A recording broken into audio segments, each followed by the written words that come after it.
Assalamualaikum warahmatullahi wabarakatuh.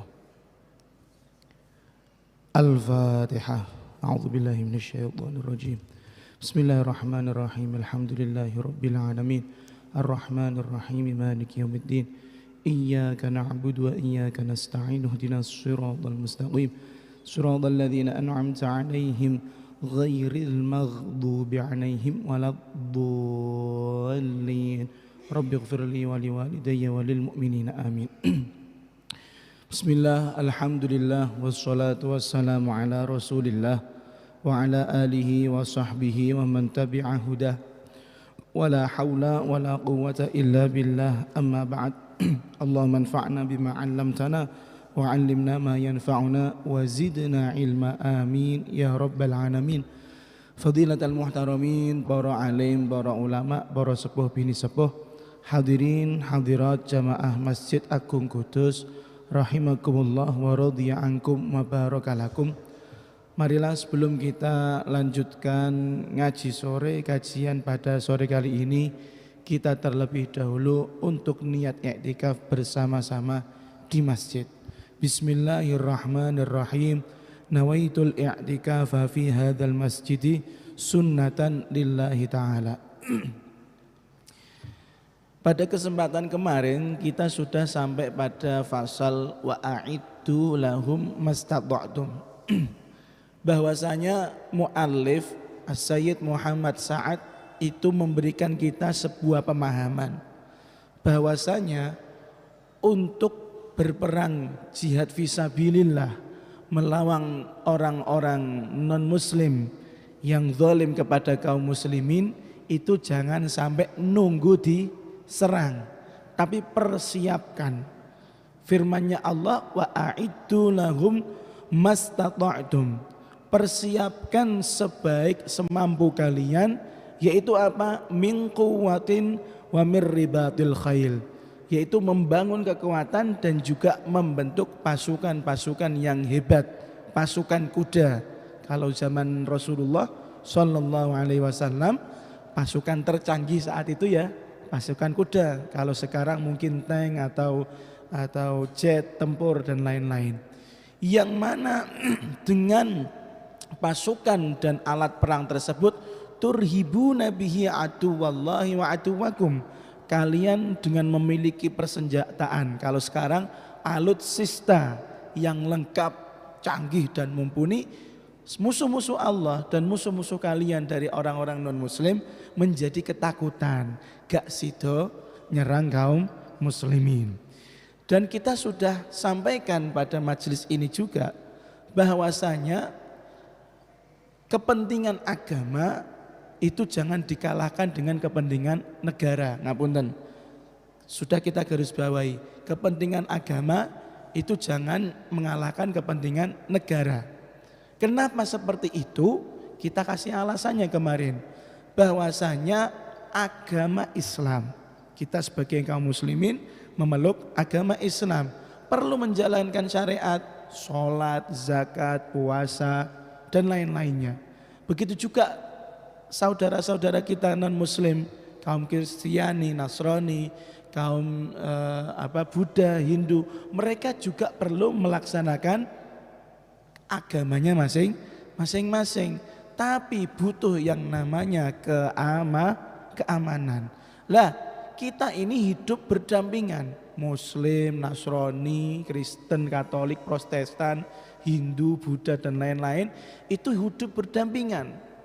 Yang mana jelas sekali syariat kita dengan mereka berbeda, apa yang mereka lakukan juga berbeda dengan kita. Maka yang mempertemukan kita itu adalah nama Indonesia. Maka kita sampaikan di sini, kepentingan negara di atas kepentingan agama. Karena negara ini adalah alat untuk apa?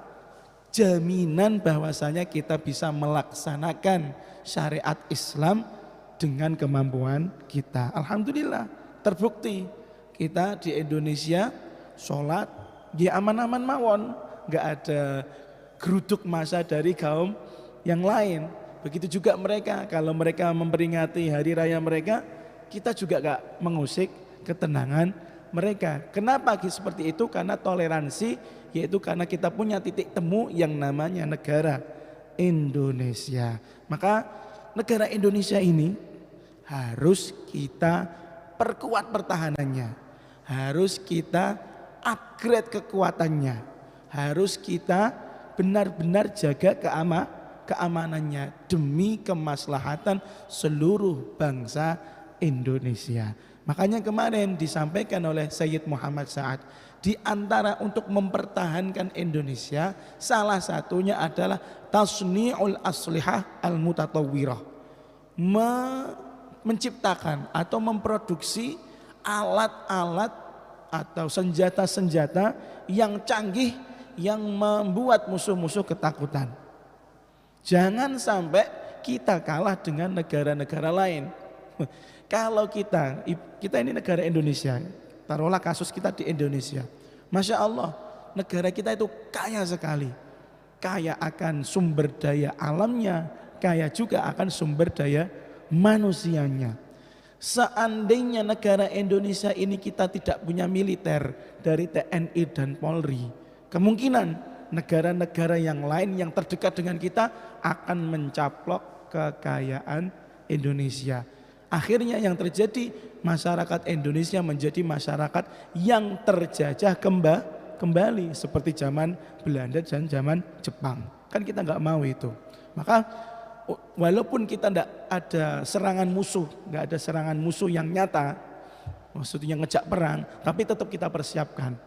Nanti kita nggak tahu apa yang akan terjadi 5 tahun, 10 tahun, bahkan 20 tahun ke depan. Kalau ada orang mengatakan, wah tenang aja, Indonesia ini negara paling damai, negara paling aman, jadi nggak usah mempersiapkan militer, insya Allah aman-aman saja. Iya, sekarang yang kamu bilang mungkin benar, tapi kita lihat besok kira-kira ada nggak negara yang mau menyerang Indonesia? Kan bahaya itu. Nah, makanya kita harus persiapkan senjata-senjata perang walaupun tidak dalam kondisi perang. Ben nek Mas sak wayah-wayah diserang niku sih siap. Namanya perang ya enggak ada komando to ya. Engko perang misalnya ngapunten negara Singapura, Malaysia, Indonesia besok kami serang ya. Kan enggak mungkin seperti itu kan. Pasti kan gerilya dan dengan cara-cara yang licik juga kan. Lalu yang kedua, i'dadul jundi al-qawi, i'dadan fikriyan wa nafsiyan. Yang enggak kalah penting juga adalah mempersiapkan pasukan-pasukan perang. Jadi Indonesia harus punya angkatan militer. Kalau di Indonesia ada TNI Angkatan Laut, Angkatan Udara dan Angkatan Darat. Yang mana mereka itu secara pikiran waras, cerdas nek iso. Jangan sampai tolol dan juga mentalnya kuat. Gus ngapunten, saya enggak tertarik ke militer. Saya tertariknya ke bidang yang lain seperti sains atau kedokteran dan lain-lain. Enggak apa-apa, itu termasuk tentara. Karena sejatinya perang yang kita rasakan saat ini mungkin enggak sama dengan para founding father kita, para pendiri bangsa. Insinyur Soekarno, terus kemudian Bapak Muhammad Hatta, kemudian sama pejuang-pejuang lain, jelas musuhnya Londo, musuhnya apa? Jepang. Kalau sekarang kita sebenarnya sedang perang kita, perang pemikiran. Kita ini tidak terasa ternyata banyak sekali mengidolakan budaya-budaya dan produk-produk dari luar negeri, K-pop. Nek bukone ora topoki, ora buko, misalnya gitu deh. Ini kan nggak kerasa toh. Suwe-suwe nopo, opor ayam hilang. Ini masalah makanan toh nggih. Suwe-suwe opor ayam hilang, rendang hilang. Itu apa lagi? Nasi Padang hilang. Apa enggak kamu bingung tuh kira-kira? Maka sebenarnya perang saat ini kita lakukan itu mungkin lebih banyak ke ghazwul fikri, perang pemikiran. Masya Allah, kita ini ada timur. Yang mana ada timur ini delalah. paling dekat dengan makarimul akhlak al-islamiyah. Nilai-nilai moral dan akhlak yang berbau nafas Islam. Wong Jawa didai rak jarak karo kancane. Singapura, sing njaluk ngapura sapa? Sing didai. Kang ngapunten, napa Kang? Sandale kula jenengan injak. Lho kok iso lho? Iku wong Indonesia wong Jawa. Padahal logikanya kan miso-miso to. Weh, goblok sikilku beda kan gitu kan. Enggak. Orang Indonesia itu Masya Allah ewah pekewoh. Nah sekarang nilai-nilai itu sudah mulai hilang. Sudah mulai hilang. Masuk K-pop, masuk pikiran-pikiran dari barat, westernisasi. Bocah cilik miso wong tua Taiwani kok saiki. Ngapunten, ada ndak tuh? Ada. Bacot lo, astagfirullahaladzim. Itu kalau di 10 tahun, 20 tahun yang lalu dihajar gurunya sampai rumah dihajar orang tuanya. Kan gitu kan. Sekarang enggak. Karena westernisasi, bocah di sekolah nakal, dijewer sama gurunya, pulang-pulang gurunya sudah di penjara. Loh ini apa-apaan ini? Nah ini apa-apaan? Maka yang sekarang kita siapkan itu justru mental kita. Yang kita lawan mungkin bukan sebuah negara, yang kita lawan mungkin bukan orang kafir atau non-Islam, bukan, tapi pemikiran-pemikiran yang merusak moral dan budaya bangsa. Ngoten lho. Gotong royong sakniki sudah mulai hilang. Dulu Masya Allah kalau orang-orang Jawa mungkin di kampung-kampung yang masih sepuh-sepuh itu, Masya Allah ada orang meninggal lalu kemudian kanan kirinya ya, tetangga kanan kirinya terus melu nopo melekan, melu nyumbang, melu bantu noto teratak, noto kursi. Sekarang di tengah perkotaan mundur ke mobil, wah kok bendera kuning tuh di samping rumah. Pak ada apa Pak? Mbah saya mati. Oh lungo. Oh terus lungo. Ini sudah hilang moral kita. Kalau orang dulu Masya Allah, orang meninggal ya dirumati.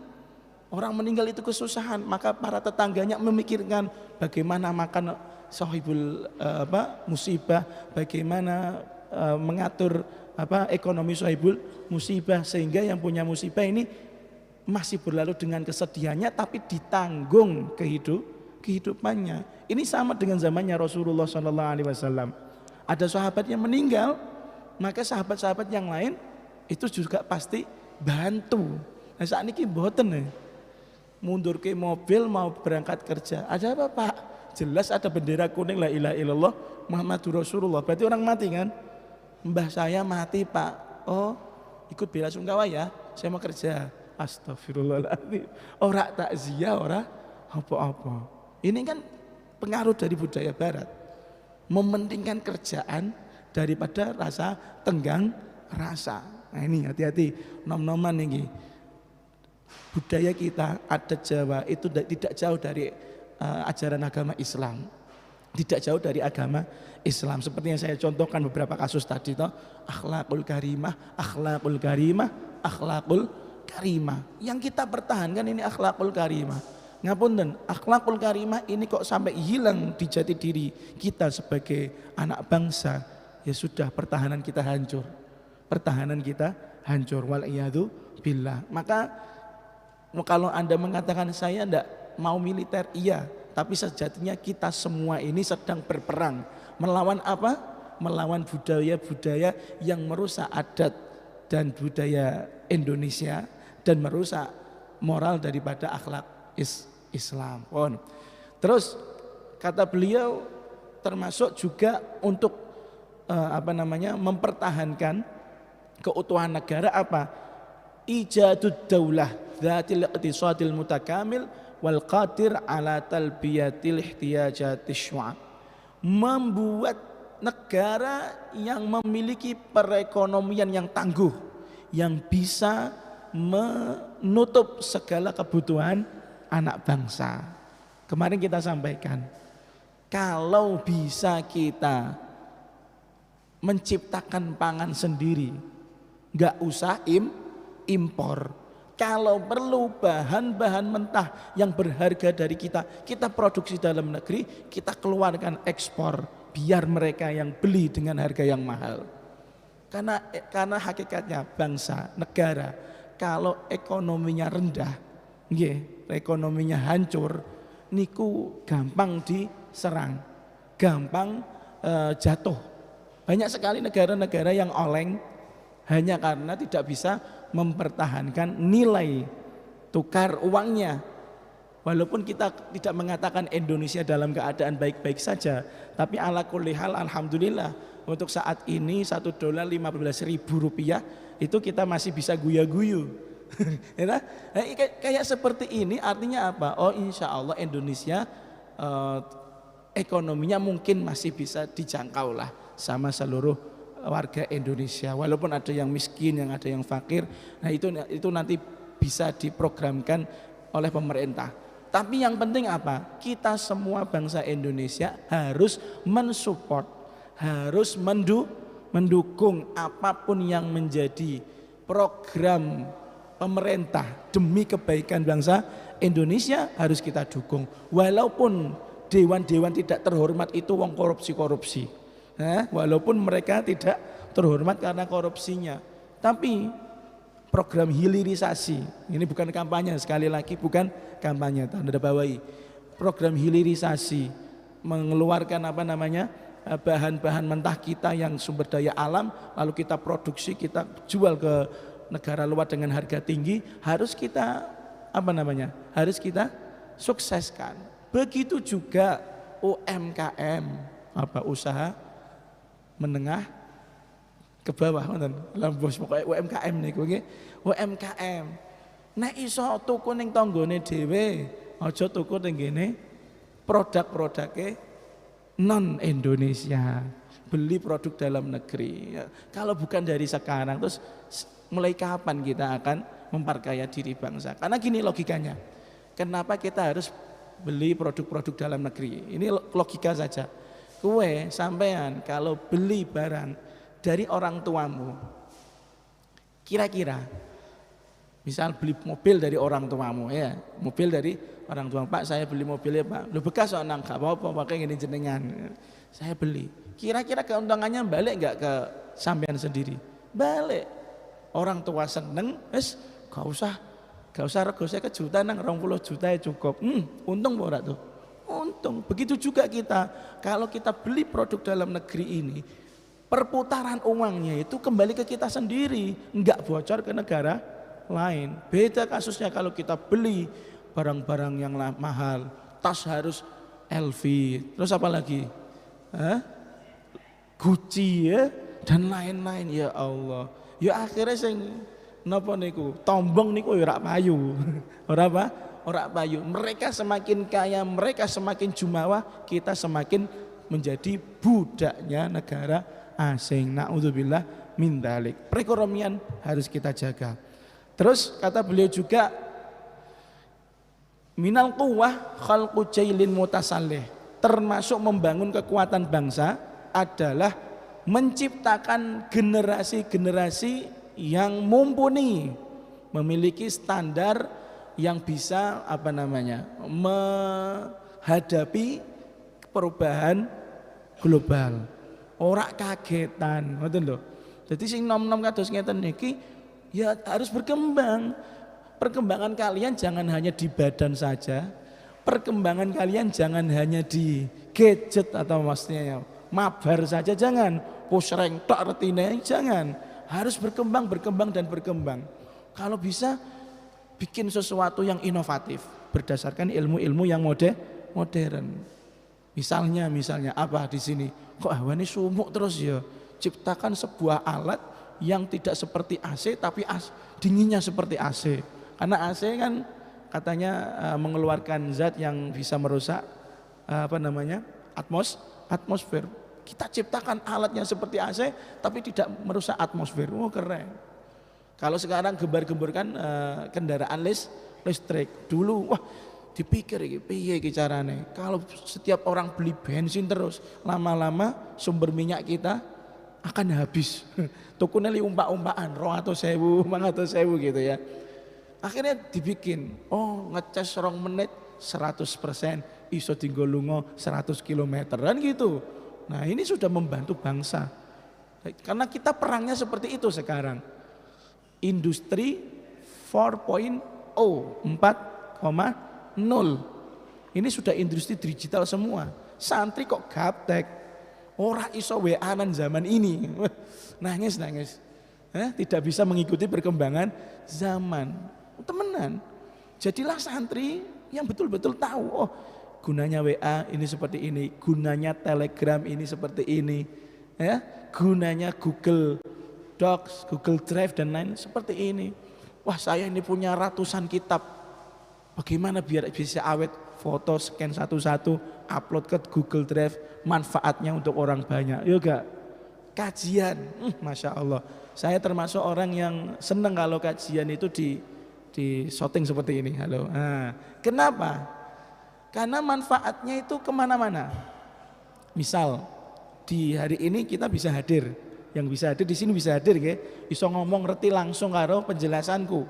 Tapi kan yang di Jepang kan nggak bisa ke sini, atau nggak usah jauh-jauh, yang Demak yang sekarang ini lagi kelem, mugi-mugi Allah Subhanahu Wa Taala segera surutkan banjir-banjir di sekitar daerah Kudus dan sekitarnya ini, amin ya Rabbal Alamin. Misalnya karena saudara-saudara kita dari Demak yang biasanya ikut ngaji ke sini karena banjir nggak bisa ke sini, ini karena didokumentasikan secara baik di YouTube seperti ini, maka mereka setelah Syawal bisa nonton, nonton, ilmunya nggak hilang gitu. Dan ini juga manfaat bagi diri saya sendiri. Apa? Saya bisa nonton diri saya sendiri. Oh, ini miring misalnya, ya. Atau oh penjelasan saya ada yang kurang, besok saya tambahi dan lain-lain gitu. Maka sekarang ngaji didigitalisasi itu juga bagus gitu loh. Bagus. Kita semua cari ilmu yang berkaitan dengan agama itu aksesnya mudah gitu. Santri kok pengen ngaji wis pokoknya rak mik-mikan, ora syoteng-syotengan lillahi ta'ala. Ya ora santrimu ilang kabeh minal jinnati gitu dene santrine mangke. Saking bangsa jin pun. Sumaqala wa minal quwwati lan iku setengah saking bangun kekuatan bangsa. Ayakuna utawi yen to ana asyu'abu apa bangsa fi halatin ing dalem kondisi sihiyatin kesehatan jayyidatin kang apik bagus bi'idadil atibbai kelawan nyiapake pira-pira dokter wal mustashfayati lan pira-pira rumah sakit. Wah, keren toh. Kata beliau, termasuk membangun kekuatan bangsa adalah kita punya kesadaran tentang pentingnya kesehatan. Untuk apa makanan enak tapi kalau kitanya sakit, ya enggak? Untuk apa kita punya perekonomian hebat tapi bangsa kita tidak menjadi bangsa yang sehat?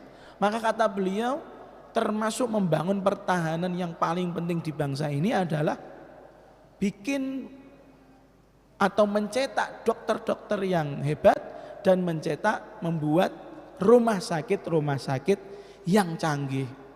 Jangan sampai kita ini berobat harus ke luar negeri. Ning Indonesia ora ana obat ya repot.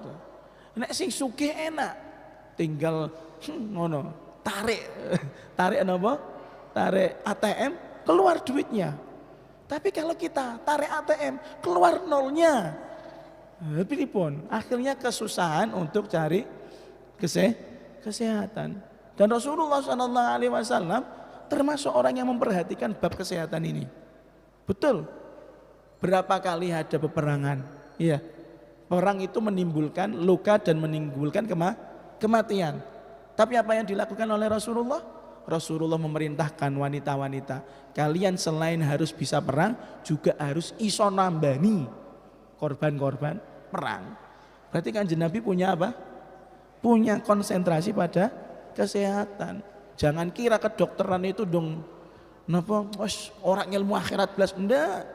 Hatta karena Al-Imam Al-Ghazali di dalam kitab Ihya Ulumuddin juga mengatakan, kalau dalam sebuah negara ya atau sebuah desa, sebuah kota Kudus, kok enggak ada orang yang bisa jadi dokter, maka semua orang yang ada di dalam kota tersebut berdosa. Goro-goro ora iso napa? Ora ana dokter. Harus ada yang jadi dokter. Kalau sudah ada dokter baru gugurlah dosa tersebut. Kenapa? Bayangkan Anda pengen sregep ngibadah. Nek wis wayahe lara, ngibadahmu apa iso lanjut nek lara? Enggak bisa, harus sama dokter. Nah gitu.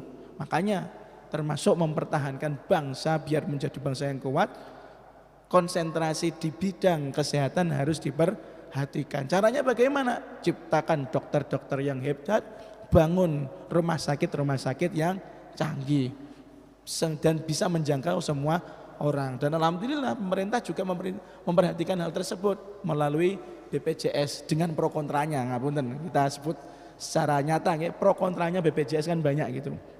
Tapi ala kulli hal, hampir semuanya kalau yang punya BPJS bisa ditanggung oleh oleh negara, ngapunten. Orang yang berobat ke rumah sakit punya BPJS, biayanya ditanggung oleh negara walaupun prosedurnya bulat-bulat. Ngapunten kan fakta juga kan itu, bahwasanya berobat dengan BPJS apa pribadi Pak? BPJS ya wes kono enteni. Jutek. Pribadi apa BPJS? Pribadi. Oh nggih, siap. Apa keluhannya?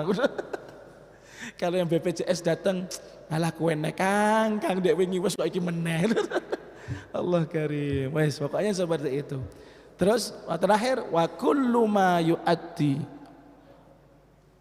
ai i'dadu kulli ma lan nyiapake kabeh barang. Yu'addi kang iso numekake apa kullu ma ila quwwatil ummati marang kekuatan umat.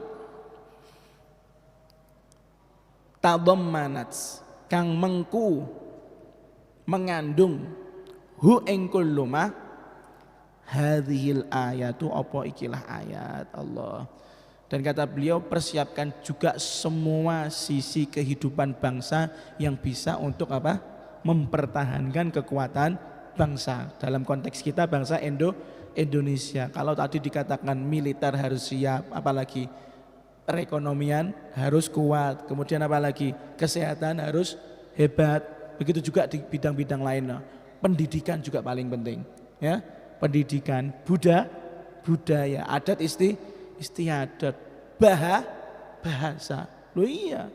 Berapa banyak dari kita yang enggak bangga dengan bahasa Indonesia? Gimana betul? Lo gue banggane pol. Padahal itu tuh gak bahasa Indonesia. Basa Jawa krama inggil guys kita dalam konteks wong Jawa. Karo bapakane iso. Apa Pak? Mboten muni wonten napa Bah? Mboten ngoten kira.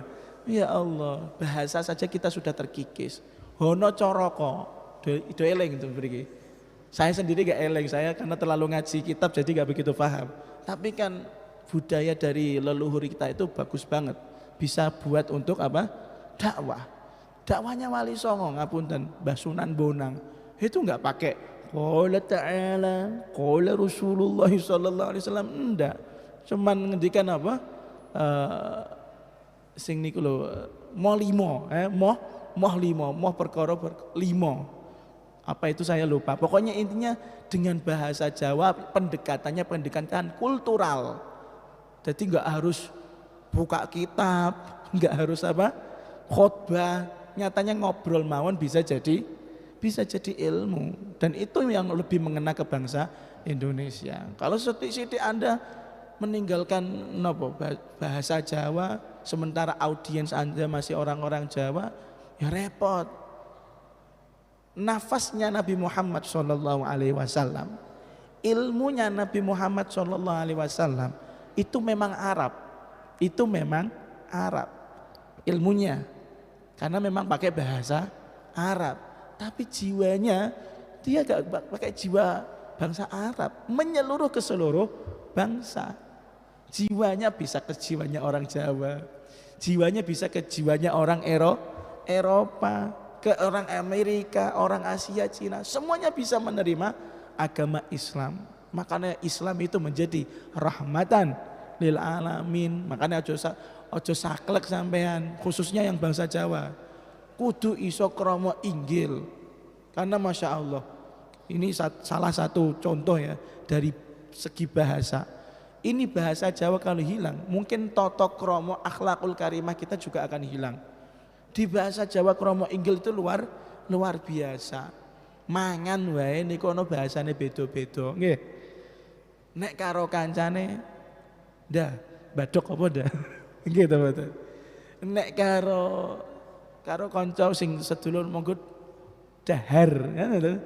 Monggo dipun aturi dahar. Sing sepuh biasane ngoten. Lah nek bocah ora areti, wong tuwa, Pak, nyekek, Pak. Ya Allah Gusti.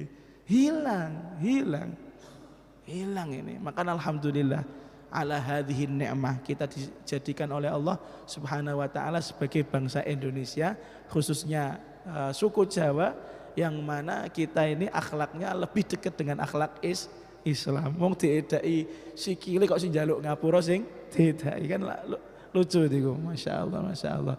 Ala kulli hal, semua bidang yang bisa memperkuat bangsa harus diperkuat. Pendidikan, kesehatan, ekonomi, kesenian, budaya, bahasa, dan lain-lain harus diperkuat.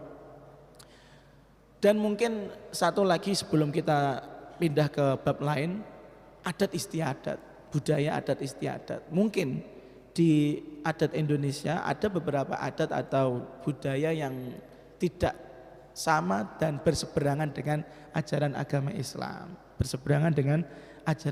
Islam. Maka para santri-santri jangan kaget dengan hal yang seperti itu. Jangan kaget. Coba bayangkan betapa hebatnya para wali, para aulia utis'ah, wali songo dalam membalance atau memblended, menggabungkan nilai-nilai ajaran Islam masuk ke adat istiadat bangsa Jawa. Kalau dulu dikatakan bahwasanya kalau mau minta hujan harus nyembelih ingkung. Ada cerita seperti itu. Ingkung niku napa? Kalau bangsa Jawa dulu ya berarti persembahan ke dewa dengan cara mengorbankan manusia. Sing disembelih uang. Tapi luar biasanya para ulama yang mujtahid dan aulia utis'ah yang ahli ijtihad ini, mereka mengubah itu. Ingkungnya apa? Ayam. Loh kok ayam? Sing penting lah sikile loro sih. Menuso sikile loro, ayamnya yo sikile loro. Kobul tau ora? Kobul. Gitu betul. Itu dulu. Begitu juga sistem ngejekno. Melekan orang meninggal. Ada 3 hari, 7 hari, 40 hari dan seterusnya. Itu sama para ulama dulu, wali-wali dulu tidak dihilangkan adat istiadat itu. Adat itu sudah ada lebih dulu daripada Islam. Jadi kalau dulu ada orang mati, itu mereka melek-melekan, tapi bukan untuk takziah, tapi justru untuk melakukan kemungkaran-kemungkaran. Contoh menyiapkan miras, judi dan lain-lain, bahkan zina dan lain-lain. Tapi sama para wali ndak diubah itu acara. Jenengan ajeng lan apa? Ya melu melekan. Lho, ora makome jenengan, Mbah. Ora apa-apa, diganti banyu miras, diganti banyu putih. Sing ana keplekan diganti napa? Jajan bakwan. Ngoten nggih. Enak ta ora? Enak, Mbah. Wis ayo tahlilan la ilaha illallah. Bagus gak tuh? Nah, kita juga sama, mungkin akan menemukan beberapa adat istiadat yang mungkin berseberangan, tapi jangan sampai menyakiti. Contoh real kita, Kanjeng Sunan Kudus Sayyid Ja'far Shadiq ketika hidup dengan orang-orang yang menyembah dan menghormati sapi. Apa kata beliau? Ojo sampai anak putuku ono sing nyembelih sapi nek pas wayah korban. Bukan karena haramnya, tapi karena menghormati perasaan. Bukan menghormati sapi. Sapi ngapain dihormati? Menghormati perasaan orang yang nyembah sapi. Lu dari situ tertarik loh orang-orang untuk masuk Islam. Maka katakan Nabi dalam sebuah riwayat yang lain, basyiru wala tunaffiru. Buatlah kabar-kabar bahagia. Jangan sampai kamu menakut-nakuti orang. Hurung kenal Islam sidik-sidik haram, sidik-sidik musyrik, sidik-sidik kafir. Ya Allah Gusti. Karena yang seperti itu akan meruntuhkan bangsa, meruntuhkan persatuan bangsa. Titik temu kita di bangsa Indonesia pun. Dhiqus sadri, ai hadza utawi iki fasal, dhiqus sadri iku seseke dodo. Tahu sesek dodone sampean? Diputus pacar. Qala ta'ala wa may yurid ay yudillahu yaj'al sadrahu dayyiqan haraja. Wa man lan utawi sapane wong yurid iku ngersakake sinten Allah ayyudillah ing yen to nyesatake sinten Allah hu ing man yaj'al mongko gawe sinten Allah sadrahu ing dodone man, sadrahu ing dodone man dayyiqan ing sesek harajan tur sempit ka'annama kaya-kaya yas'adu munggah sapa man fis samai ing langit. Indama yartafi'u nalikane munggah al insanu sapa manusa an sudhil ardi saking dhuwure bumi karu wadil fadai kaya astronot. Nah ngoten sing gampang. Ruwat itu pengemudi, al-fadha itu angkasa, astronot, pengemudi di angkasa, astronot. Wat tayyarin lan pira-pira pilot. Yaqillu dadi sithik ad-dhaghtul jawiyyu apa tekanan udara. Tekanan udara avatar eng. Ala jismihi ing atase awake insan wa yadhiqu lan dadi sempit sesek sadruhu apa dodone insan wa ka'annahu lan kaya-kaya sak temene insan sayahtaniqu iku bakal sesak nafas sapa insan bisa babi naqsil oksigen sebab kurangi oksigen fit tabaqatil ulya ing dalem lapisan-lapisan kang dhuwur minal jawi saking udara fatara mongko weruh sapa sira hu ing insan yatanaffasu iku bernafas sapa insan bisu'ubatin kelawan kangelan angel wa taktsuru lan dadi akeh darabatu qalbihi apa niku detak jantunge insan wa yathqulu lan dadi abot sadruhu apa dadane insan. Nah ini ada fasal yang menarik, dhiqus sadr, sempitnya atau sesak dada. Sampean pernah merasakan sesak dada? Pas nangis-nangis, buisek-buisek ditinggal wong tua, pas mondok hari pertama. Ya, seperti itulah kurang lebih nangis ya. Tapi Allah Subhanahu wa taala di dalam Al-Qur'an ngendikan wa may yurid ayyudillahu yaj'al sadrahu dayyiqan harajan ka'annama yas'adu fis sama'. Barang siapa yang Allah inginkan dia tersesat, maka Allah jadikan dadanya itu terasa sesak untuk menerima Islam. Wong gak terima, emosi. Angger krungu Islam emosi. Gitu ya. Dan diumpamakan oleh Allah ka'annama yas'adu fis sama', seperti orang yang semakin lama naik ke langit. Di zamannya Rasulullah SAW kita tahu bahwasanya tidak ada orang yang bisa naik pesawat. Gitu betul. Mau action dulu. Nggak ada orang yang bisa naik ke pesawat karena memang nggak ada kendaraannya. Satu-satunya orang yang bisa menembus langit tujuh, Sidratul Muntaha, Aras dan lain-lain itu hanya Nabi Muhammad SAW dengan kendaraannya yang namanya Burak, dan itu pasti kondisinya berbeda, nggak seperti sekarang. Jadi orang dulu tuh nggak bayang no, sesak nafas koyok wong sing munggah ning langit, koyok piye yo, itu nggak ada yang bayangan. Jadi ternyata ilmu sekarang beda, menemukan fakta-fakta yang sangat mirip dengan apa yang disampaikan oleh Al-Quran. Kata Sayyid Muhammad Sa'ad, ketika seorang manusia dia di atas bumi ini kemudian naik ke atas, seperti halnya astronot, seperti halnya para pilot, maka tekanan udara itu menjadi rendah. Di bawah sini tekanan udara banyak, makanya ada pengendali angin. Tekanan udara banyak, tapi di atas sana nggak ada tekanan udara, ngawang-ngawang. Semakin dia ngawang-ngawang badannya di atas sana, maka oksigen itu semakin menipis. Efeknya apa? Efeknya dia sesek dadanya karena oksigennya semakin menipis.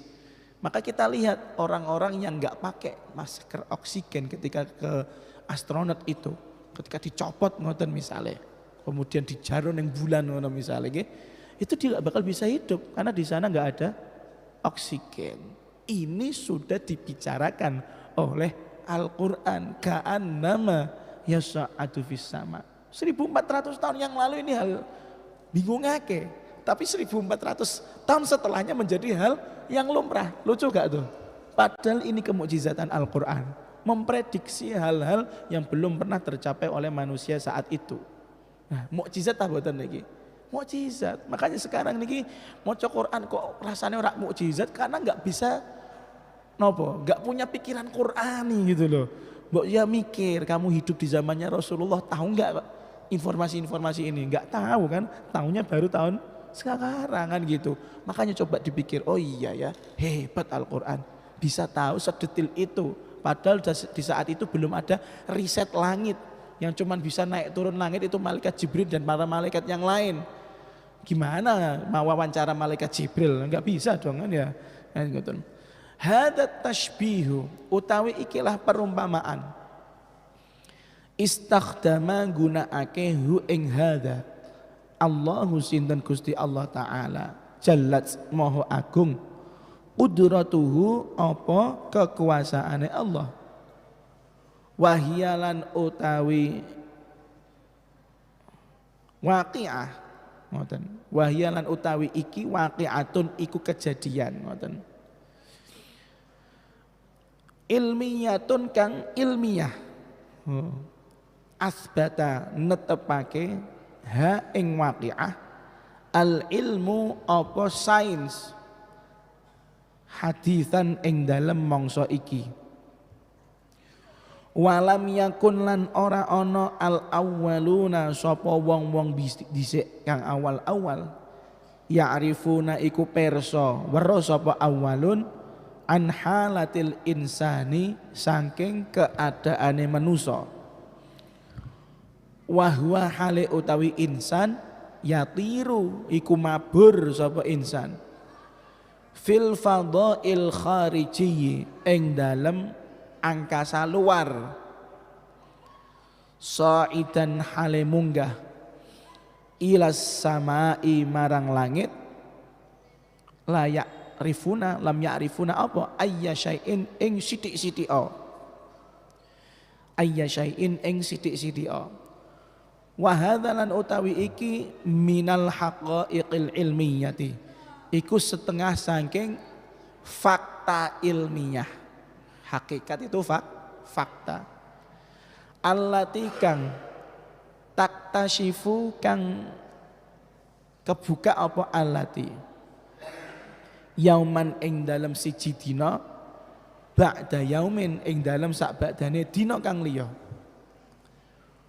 Wa najidulan nemu sapa kita fi haqaiqil qur'ani ing dalam pira-pira fakta Al-Qur'an ma ing barang yu'inu kang bantu apa ma na ing kita ala tadabburihi ing atase merenungi Al-Qur'an, merenungkan Al-Qur'an wa tafahumi i'jazihi lan paham mukjizate Quran. Kata beliau Sayyid Sa'ad, kalau dikatakan bahwasanya di dalam Al-Quran disebut orang yang naik ke langit semakin lama dadanya semakin sesak. Allah Subhanahu wa ta'ala jadikan kondisi ini menjadi tasbih, perumpamaan bagi orang-orang kafir yang mendengar ajaran agama Islam itu semakin drodok, semakin emosi. Itu sama kondisinya. Dan kejadian ini adalah kejadian ilmiah yang bisa disampaikan oleh ilmu sains saat ini. Sementara orang-orang dulu tidak tahu. Wong nek munggah langit tambah dhuwur itu orang-orang dulu tidak tahu kalau semakin lama kehilangan oksigen. Tapi orang saat ini bisa mengetahuinya melalui ilmu sains. Maka kata beliau, ini ayat ini termasuk salah satu fakta ilmiah yang terbuka saat ini dan kita bisa memahami bahwasanya ternyata di dalam Al-Qur'an itu semuanya fakta. Jadi kita kalau mau memahami kemukjizatan Al-Qur'an tentang ayat yang ini tadi ka'annama yas'adu fis sama, saat ini enggak susah karena sudah dibantu dengan ilmu sains. Tapi kalau orang dulu kan namanya suatu fis sama, artinya sesek dodone sesek kaya wong sing munggah ning langit, enggak nemu akal mereka. Tapi kalau sekarang kita taslim. Nah, inilah bentuk mukjizat Al-Qur'an. Kita jangan sampai nopo istilahnya merasa biasa dengan ayat ini. Oh, Masya Allah ya, kita hidup di zaman bukan sahabat. Coba bayangno sahabat. Lolok ditakoni kan namanya suatu bisa mak pripun mbah wis mbah koyo ngono iku pokoke kan ngono. Sahabat jawabnya gitu. Kalau kita kan enggak, bagaimana kondisi oksigen di atas sana, atmosfer sub 1, 2, 3, 4, wah di bulan enggak ada apa-apa kan, misalnya seperti itu. Itu bisa dibuktikan dengan ilmu sains saat ini. Inilah kemukjizatan Al-Qur'an. Maka mindset pikiran kita jangan sampai seperti orang koyo muni apa, hanya kan kuliah biasa ngono lek diomongno. Lho iki ngomongnya ndek kapan? 1400 tahun yang lalu loh. Itu kan mukjizat. Coba kamu hidup zaman sahabat itu, pasti protes kan? Piye carane munggah kok atine dodone sesek?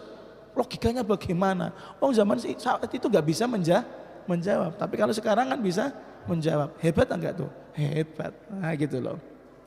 Halqu sya'ril mauludi ai hadza utawi iki halqu sya'ril mauludi iku motong rambut bayi. Yustahabbu den sunahake fil islami ing dalam Islam. Halqu sya'ri ra'sil mauludi apa motong rambute bayi. Fi yaumihi ing dalam dinone bayi asabi'i kang kaping 7. Wat tasadduqu lan ay wa yustahabbu at-tasadduq lan den sunahake sedekah biwazni hadza sya'ri kelawan timbangane ikilah rambut fiddatan ing rego selaka perak alal fuqara ing atase pira-pira wong fakir wal masakini lan pira-pira wong miskin. Waqad sabata lan teman-teman was pasti ilmian secara ilmu modern apa sing pasti anna fi izalati sya'ril mauludi apa sak temene iku tetep ing dalem mbuwak rambut bayi. Takwiyatan apa nambahi kekuatan lahu kedue maulud wa fathan lan buka lima samir raksi kedue pori-porine sirah bayi wa taqwiyatan lan nguatake lihawasil basari marang indra penglihatan, wasam'i lan pendengaran, wasyamilan penciuman, kama kaya barang annat tasadduqa, kama iku kaya barang annat tasadduqa utawi sak temene bersedekah, biwazni sya'rihi kelawan timbangan rambute maulud, fiddatan ing perak, annat tasadduqa inna tasadduqa ramzun nggih leres. Ramzun kita dikhabari anna ya.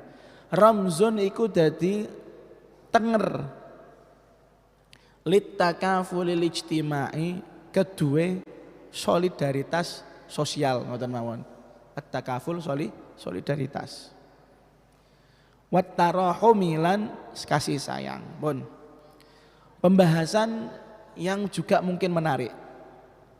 Kata beliau, termasuk di dalam agama Islam ketika kita punya bayi, punya apa? Bayi. Walaupun kita nggak tahu prospek kedepannya seperti apa ini bayi, apakah manfaat atau madorot, tapi Islam itu mengajarkan ketika seseorang punya bayi, di hari ketujuhnya itu rambut bayi dicukur rata semua. Setelah dicukur diapain? Ditimbang, yang mana nanti hasil timbangannya disedekahkan dengan rupa emas atau perak yang timbangannya seberat timbangan rambut bayi tersebut. Kemudian disedekahkan kepada fuqara dan masakin. Kalau di Jawa Kudus atau ning Kudus niku biasanya ada dukun bayi kan ngoten nggih. Dukun bayi niku napa? Sing ngrumati bayi niki lho. Dari lahir sampai puput besarnya biasanya itu. Lah itu biasanya dipotong lalu kemudian sedekahnya ya sama dukun bayinya. Ada seperti itu, kadang seperti itu. Nah, biyen sampean ini termasuk dikonokno ta ora ya wallah alam. Tujuannya apa ya? Tujuannya biar apa? Barokah, ngoten lho, biar barokah. Bahkan setelah itu juga ada yang namanya akikah. Nek lanang napa? 2 kambing, nek wedok 1 kambing. Padahal nggak tahu prospek apa ndak ini anak gitu ya. Itu saking syukurnya punya anak. Jadi Islam itu semua hal yang sifatnya farah, bahagia, itu jangan sampai melupakan unsur ibadah di dalamnya gitu. Oh, dan sampai seneng ya. Maulid seneng, sedekah 1 juta untuk jajan maulid. Top itu. Top itu. Sampean seneng buka puasa lis-shaimin apa? Farhatun inda iftari wa farhatun inda liqa'i rabbih. Orang yang berpuasa punya 2 kebahagiaan. Bahagia karena dia berbuka puasa dan bahagia karena apa? Ketemu Allah dalam keadaan ridho kepadanya. Anda seneng, bagi dong takjil di sana. Oh no, jangan hanya nunggu antrian takjil. Oh gitu, seneng. Islam itu seperti itu. Hal yang senang-senang itu sedekah-sedekah. Karena melibatkan Allah Subhanahu wa taala di dalamnya, dan ini sababu baqa'in ni'mah. Penyebab nikmat itu tidak akan hilang. Gitu disedekahno, bahagia, syukuran ya. Duwe bojo ayu ya syukuran. Makanya ada yang namanya walimatul arus kan gitu. Anak ngaji Quran hatam, haflatul hidak, makan-makan. Haflatul hidak itu makan-makan yang disiapkan karena bocah selesai ngaji Al-Qur'annya, khatam gitu. Terus apa lagi? Walimatul wakiroh. Wakiroh ketika kita punya rumah bangun bagus, baru sebelum kita tempati kita bikin walimah. Walimah itu makan-makan gitu loh. Walimah kenapa makan-makan? Alhamdulillah Allah kasih saya nikmat rumah baru, dengan melalui saya kasih kepada Anda makanan-makanan untuk dinikmati kan gitu, Masya Allah. Pokoknya Islamku seneng mangan-mangan tok. Termasuk duwe bayi ya, mangan-mangan. Bahkan disunahkan rambut bayi dipotong, kemudian ditimbang, kemudian timbangannya ini dibelikan seharga perak yang mana disedekahkan kepada fuqara dan masakin. Ternyata hikmahnya memotong rambut bayi itu ada. Dan secara ilmu sains mengatakan bahwasanya ketika bayi ini rambutnya dipotong, itu ternyata akan membuat imun si bayi ini menjadi kuat. Bayi ini kan manusia anyar gitu ya, lebih rentan pada penyakit kan gitu kan. Tapi ternyata dibalik dia potong rambut, itu imunnya menjadi meningkat. Ora gampang loh, loro. Wafat hanli masahamir raksi, dan bisa membuka pori-pori daripada yang ada di kepala gitu. Jadi orang gampang sumuan gitu ya. Gundul itu orang gampang sumuan. Dan yang lebih anehnya lagi, ilmu sains mengatakan ketika memotong rambut bayi di umur yang 7 hari, taqwiyatan lihawasil basari wassam'i wasyummi, bisa membuat indera penglihatan, penciuman dan pendengaran si bayi menjadi lebih kuat. Kita tahu bahwasanya bayi itu kalau lahir yang belum bisa menggunakan inderanya kan gitu, belum normal lah. Nah, maka ketika dipotong itu menjadi lebih normal seperti manusia biasa. Itu dari segi sainsnya. Tapi dari segi sodakohnya bagaimana? Kata beliau, yang mana sodakoh dengan timbangan seberat rambut bayi dibentuk dalam bentuk uang misalnya, maka ketika sedekah ini diberikan ada yang namanya at-takaful al-ijtimai, solidaritas sosial. Dan memang Islam itu suka yang namanya solidaritas sosial. Sidik-sidik niku ngakon sedekah, sidik-sidik ngaken zakat, bayar zakat fitrah, bayar zakat mal. Tujuannya apa?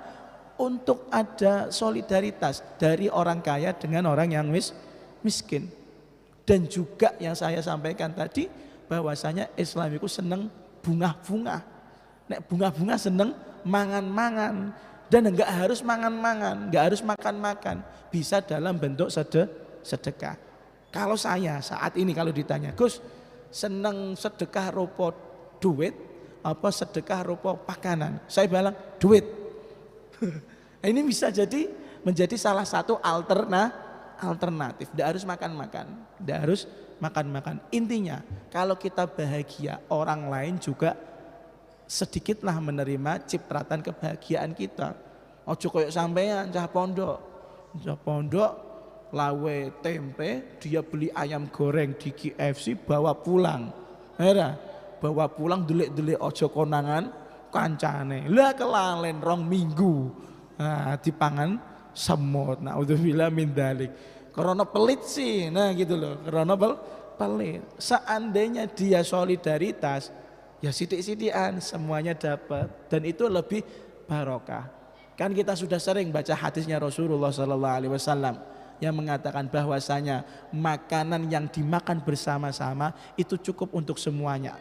Satu makanan dimakan untuk 2 orang cukup. 2 makanan dimakan untuk 4 orang cukup, dan berlipat-lipat. Ojo pelit-pelitan. Karena kita barokah itu sistemnya bukan 1 tambah 1 samakan dengan 2, enggak. Barokah itu 1 tambah 1 sama dengan 1.000.000. Oh gitu, barokah itu namanya. Karena barokah itu tidak bisa dilogika, tapi bisa dirasakan. Nah ini juga salah satu magnet ketika bayi disedekahi. Bayi kok disedekahi, ngapunten. Bayi, kemudian kita punya bayi, kemudian kita bersedekah untuk kebaikan dunia akhirat nih bayi, maka manfaatnya pada masa depan ini anak.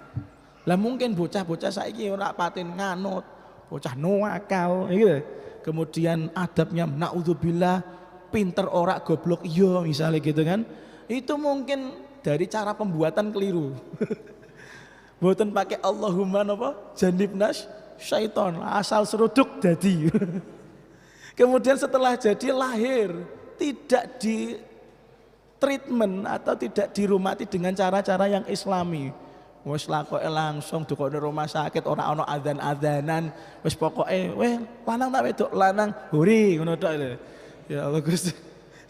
Nah ini bukan cara-cara yang islami. Nah, dengan sedekah itu nanti ada. Karena gini, kita ini punya badan itu bukan hanya gizi jasmani kita yang harus diperkuat.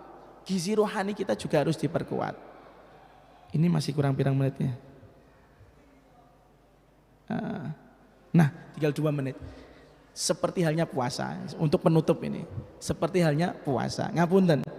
Saya kemarin melihat videonya Al-Habib Sayyidil Habib Umar bin Hafid dan para habaib yang lain. Beliau mengatakan, syahr Ramadan halan syahr butun wala syahr batin. Bulan Ramadan saat ini tuh aneh. Kalau orang-orang dulu kalau yang Ramadan itu senangnya luar biasa untuk meningkatkan kualitas dan kuantitas ibadah. Tapi kalau sekarang enggak. Bulan Ramadan itu malah seperti bulan-bulan butun. Butun itu apa? Bulan yang untuk memikirkan wis engko bukane apa, sahure apa, ya enggak? Bingung, bukane apa, sahure apa. Bukan bulan batin untuk memperbaiki batiniah kita.